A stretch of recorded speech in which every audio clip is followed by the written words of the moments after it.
Hello, and welcome to our community conversation series between Safe Harbor of Sheboygan County and the Sheboygan County Sheriff's Department. My name is Patrick, and my role with Safe Harbor is in prevention education.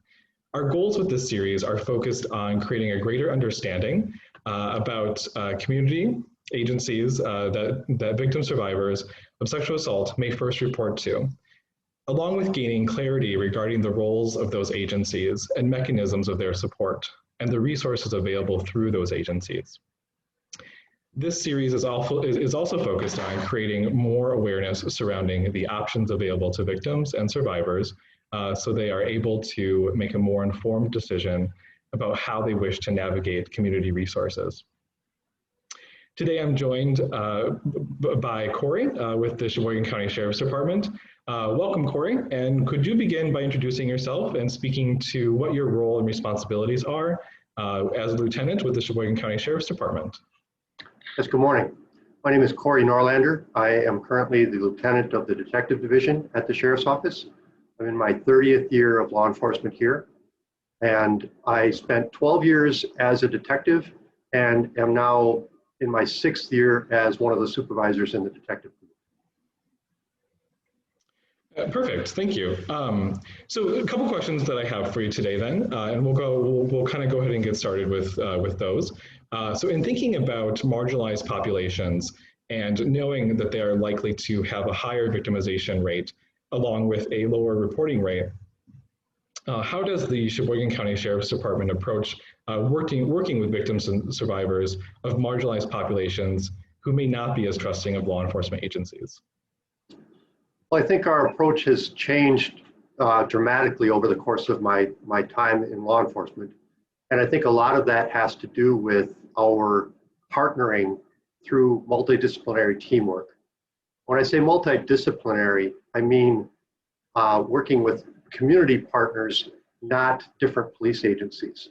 So law enforcement would be a discipline. And when we go multidiscipline, we're referring to advocacy, forensic nursing, social services, prosecution, child advocacy center, different partner agencies. And by working with different community partners and approaching investigations as a team, I think we have come to a place where we really build trust with victims and build trust very quickly. And we understand that by starting at a place where we are believing and working to find the truth, we're working to work well with all victims. And that includes the marginalized victims as well. And it has increased the trust and reporting that I've seen over the course of 3 decades in law enforcement. Thank you. When someone reports a sexual assault, what does that process look like? Well, there's generally 2 different types of reports. There is either the report that just happened or happened recently, and by recently I mean within the last 5 to 7 days, or we have historical. And delayed reporting is actually more common than what just happened reporting is. So the investigative approaches for those look different. If we have a just happened sexual assault, there's different investigative strategies we use. There might be physical evidence that you'd be looking for. There would be potential surveillance video, different things like that we would look at to try to corroborate the victim. And then in historical or delayed report sexual assaults, there would be different investigative strategies we would use. Both look at attempting to corroborate what the victim is saying and try to move away from one person's story versus the other person's story perspective. You know, if you look at that as a scale, and a 50-50 scale, our goal is to try to tip that scale toward the victim's credibility. And little corroborations is what we would do to try to do that. And it looks slightly different depending upon which investigative strategy we're using, but both seek to accomplish the same goal. Sure, thank you. What are some of the elements of the law enforcement process that a victim survivor of sexual assault may experience? Well, I started to touch on that a little bit, and one of the ways that we try to do that is really through corroboration. And we look at, I'll use the term micro corroborations. We're going to try to corroborate the little things. And every little detail that we can corroborate bolsters credibility. So the more information we can get from a victim, and then the more things we can find that support what the victim is saying, the more corroboration and the more credibility the victim has. So whether that be finding physical evidence, whether that be finding digital evidence through media or social media or whatever it might be, whether that be finding surveillance video, whether that be statements from the offender, all of those things tend to corroborate what the victim said happened and gives the victim credibility. Mm-hmm. And so in a really broad way, that's what we're trying to do. We're trying to look for things that the victim is saying that we can corroborate, and then we go find that corroboration. And there's a lot of different ways and different techniques we use to do that, but that's what our goal is. Sure. Yeah, thank you.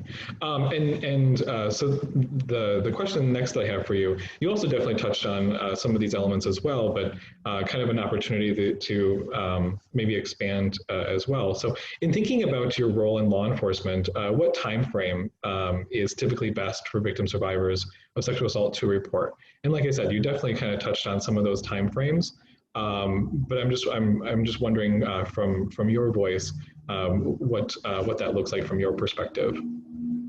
Well, again, I would look at the two different analogies. If it is a just happened sexual assault, generally the victim contacts us fairly quickly. It depends when they're ready, when they feel they're ready. But if they want to call in the middle of the night because this just happened 15 minutes ago, that's fine. Law enforcement will respond and we'll do what we can to try to support them. If they are afraid and need some support from whoever it might be first and they come in a couple of days, that's fine as well. There is no right answer is the bottom line. Now with a delayed report,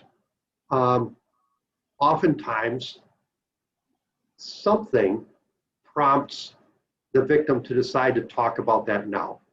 And that's one of the questions that comes out. What is it that this made you decide to come forward with this at this time? But sometimes what we'll do there, depending upon the scenario, depending upon the age of the victim, different things like that. And I say that to mean if this is a child, oftentimes we'll use the Child Advocacy Center for interviewing that victim. And that's only open during day hours. And so we might schedule an interview time with the victim versus conducting it right away. And some of that's just for what is best for the victim. Sometimes the victim might just want to finish sleeping tonight. They called tonight for whatever reason, but yet maybe coming in a little bit later in the morning is better. And we'll work with the victim to try to figure out what the best answer to that question is, because there is no right answer. It's just coming up with the best answer. Yeah, thank you. And this is kind of a follow-up to some of our conversation that we've been having. How might a victim survivor report if the assault happened in the distant past versus more recently? And you definitely touched on that as well. I think more specifically, kind of thinking about is there an avenue that is maybe more accessible or an avenue that's maybe less accessible, or is there an avenue that is maybe more preferred over another avenue? Well, I think, like I mentioned, the delayed reporting on sexual assault is the norm. It's more normal than what just happened sexual assaults are. And there's a lot of reasons for that, and I'm not going to go into all of those right now. But I think the investigative approaches are just different. They don't, it's not a right versus wrong again, it's just different. Mm-hmm. So if it is, I mean, sometimes these are 5, 10, even 20 years ago when these things happened. Obviously, we're not going to go find physical evidence from that. But there are still other things we can do to develop corroboration and support what the victim is saying about that. And it might be details that they wouldn't otherwise have unless this happened. It might be different strategies we can use to try to gain corroboration that wouldn't work in one scenario but do in another. So we really take our investigative toolbox and a lot like fixing something. You have to figure out which tool is going to best fit this job. And we've got a lot of different tools in the toolbox, and we try to just figure out which ones are going to best fit this scenario. So there is no simple answer to that, and there is no, this is the way we always, because there is no always. It really comes down to fitting this case and the tools that will work best to corroborate the victim in this case, and try to work through that. And we would explain that with the victim. We would explain what options we have. We would explain why we don't think this one will work so well, because this isn't the right, whatever it might be. And so they're all different. And just trust and understand that we have a lot of options to help support the victim and to corroborate this and to do what we can, but it is going to look different. So if you're aware of a different case, and well, with my friend, you guys did this, yeah, but that won't work with this one, and this is why. And that would be how we would work through that and try to explain. And so we will do everything we can, but they are going to look different case to case. Yeah, thank you. I think that's a really valuable perspective. I think for our community to have an understanding of, in terms of each case is very different, right? As you mentioned, and oftentimes it is the norm to utilize a variety of strategies to really address what the victim is going through, and seeking that corroboration. So thank you very much for that perspective. In moving forward with some of the questions that I have for you today, what does an interview process look like for a victim, survivor, or of sexual assault versus maybe an interview of a witness? Well, the biggest difference in terms of content is going to be the impact of trauma on a victim, which generally is not the case for a witness. Sometimes witnesses can be traumatically impacted. If you're looking at a car crash or a explosion or something like that, you might become victimized by seeing that happen. But a victim becomes traumatized by having it happen to them. Mm-hmm. So that, I think, is the biggest difference. And the way that we interview with the victim is very open-ended, very victim-centered, very non-judgmental, try to gather information from them, let them tell their story. And then we might try to elaborate and draw things out to try to help them remember more specific details. Now, the witness goal is very similar. We also are looking for as much detail, factual, truthful information as we can, but sometimes that trauma impact isn't as prevalent or prevalent at all. And so the questioning is a little bit more direct. Sure. Yeah, thank you. If a victim survivor didn't want to meet at the Sheboygan County Sheriff's Department station, where else could they meet if they wanted to make a report or were ready to make a report to law enforcement? Sure. I would say that generally we encourage trying to limit those locations to some degree, and I'll explain why. So we would generally try to have those occur, if not at the sheriff's office, at Safe Harbor, potentially at the hospital, sometimes at the Child Advocacy Center, like I mentioned, if it's a child victim, sometimes at social services, if it's a child victim. But the reason that we would do that and not go into more common places, residences, or employers, we can do that occasionally, but when it comes down to it, I'm going to discourage the family members and the friends from being part of that victim interview. And the reason I'm going to do that is to really support the victim in providing the information that they need to say. Now, if that victim or that family member or friend is there with the victim, they obviously are aware of some things that happened. But there might be details that that victim didn't tell you or didn't tell the victim or a friend or family member. And it might be because they're uncomfortable with you knowing that, or they might be embarrassed by that, or whatever it might be. But our job as the investigators is to find the truth. And we don't want to inhibit the victim's ability to tell what they want to tell by having someone present that they don't want to know.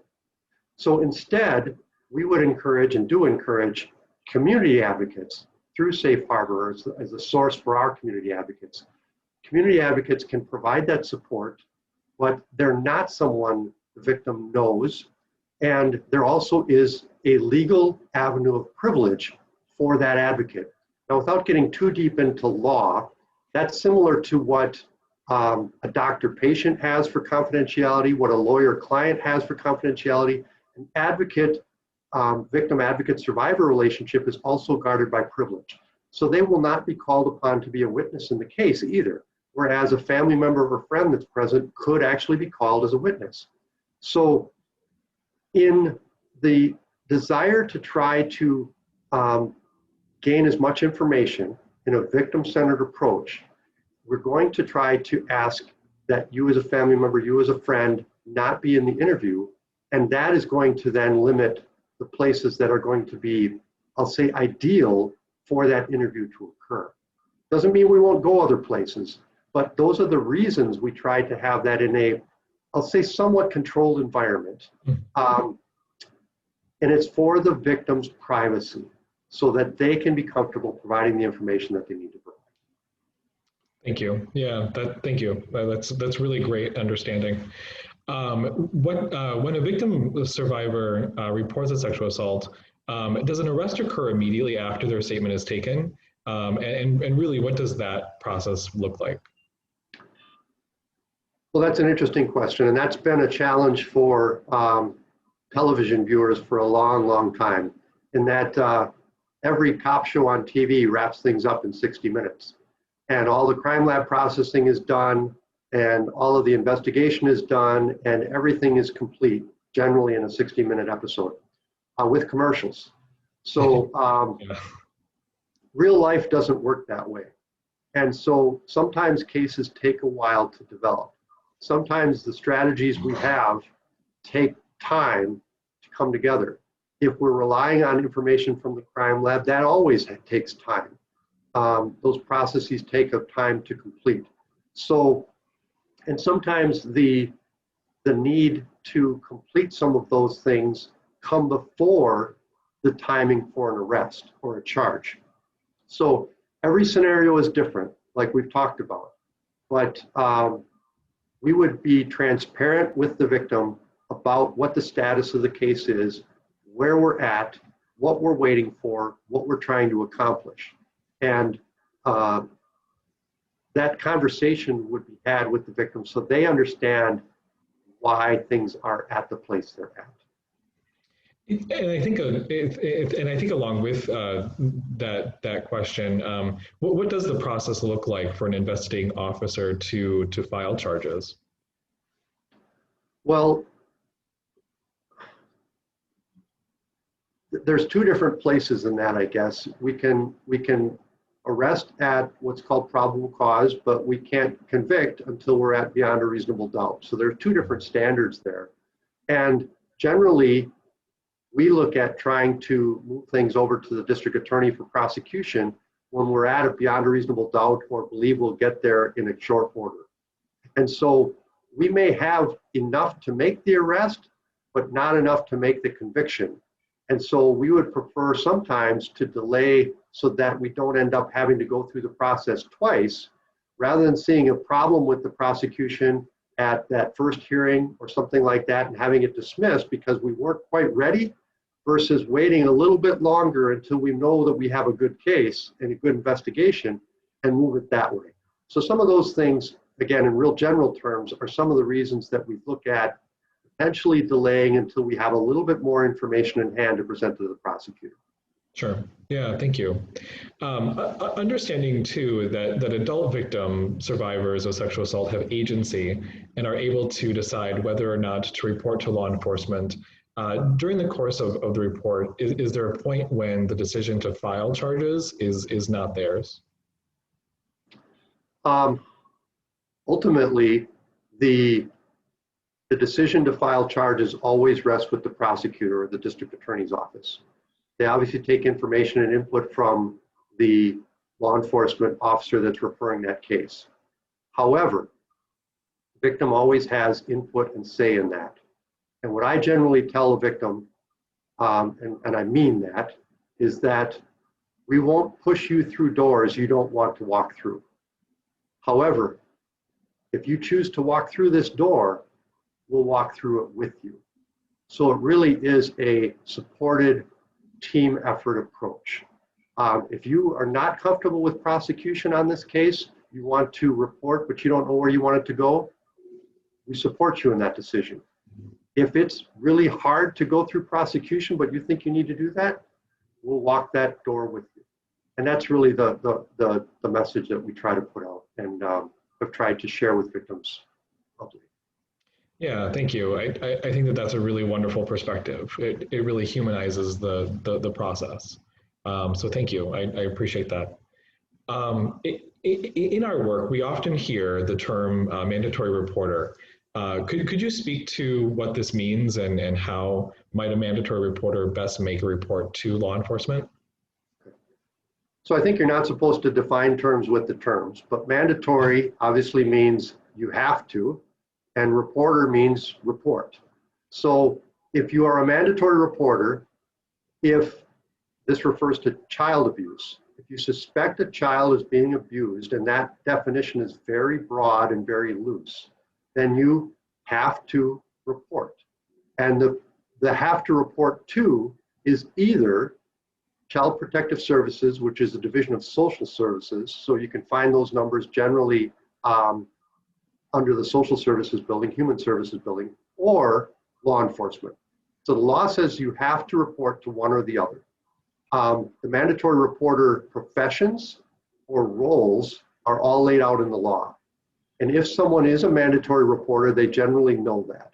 So the professions that are listed in that, in the course of becoming one of those people, you generally come across knowledge that you are a mandatory reporter. So if you are exposed to information that you suspect is abuse, you don't need proof. You have to report that to either social services or law enforcement. And then depending upon the information provided in the scenario, those two communicate with each other and work on those investigations together or independently as the situation presents. Thank you. During the course of an investigation, a victim survivor may have questions. What does this communication between you and a victim survivor of sexual assault typically look like? Or how does that communication best occur? Well, our officers are very transparent about providing office phone numbers, emails, other means of getting a hold of the investigator if that's the case. But I think we're also conscious of the fact that we're a team. So there might be questions better suited for the advocate, or there might be questions better suited at some point for the district attorney's office, and they have their own victim witness advocacy component. And so I think we're clear in communicating with the advocate, or the victim rather, that, no, that's a great question. We're always open to questions. What I usually say is, my voicemail is 24/7. I don't work all the time, but you call anytime, leave your message on my line, and I'll get back to you as soon as I can. But then there's also times where, hey, that's a great question. I don't know that I'm the best person to answer it for you, though. Maybe I should connect you to this person. And we have documents and sharing where that information is shared so that it's clear who to contact. And if I'm not the best person to answer that for you, we'll direct you to who it is. And that's the benefit and beauty of working as a team. Perfect. Yeah, thank you. The final question that I have for you today is, in recognizing that victims and survivors of sexual assault have experienced a high degree of trauma, what does trauma-informed care or trauma-informed approach mean to you in your work? Well, I think we have been fortunate to have learned a lot about trauma and trauma-informed care over the last number of years. And the thing that I've learned the most from it is that people don't get to choose how trauma impacts them. There's a lot of different ways that trauma impacts people, and no one gets a choice in that. It just happens to you. And as an investigator, or as a community partner, we need to recognize those impacts of trauma and how that comes across. So one person experiencing trauma about this event might have a smile or be laughing as they're talking to me about it. Another person might be actually absolutely crumpled into tears. And the third person might be almost emotionless.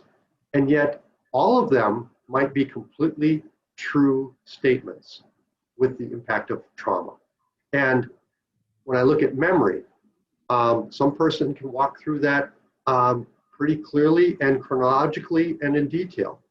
Most people have a very fragmented memory as it relates to trauma. And they'll remember bits and pieces, and then you have to try to put them together in a chronology and in a picture to try to determine what it is that happened. There are details that seem like someone should remember, and no matter how you ask or how many times you ask, they don't know, and they can't remember that detail. And that isn't somebody withholding information or lying. That's an effect of trauma. And then there are other aspects. There can be flashbacks, there can be nightmares, there can be dissociation. All of these types of things that we are becoming more familiar with, and recognizing that can occur right during the interview when we're with them, or while we're working through a court process, or while somebody is in a forensic nurse examination. And we are understanding those impacts of trauma and accounting and accommodating them as they occur. And as a county, we've done a lot of training on this, we've done a lot of recognition on this, and we are really implementing an understanding of trauma and how that impacts people into the investigations we're doing. Perfect. Yeah, thank you for that perspective. And thank you, Corey, in having this conversation with me today. And thank you to our audience. Please join us in future conversations as we continue our Sexual Assault Awareness Month Community Conversation Series. Thank you. Thank you.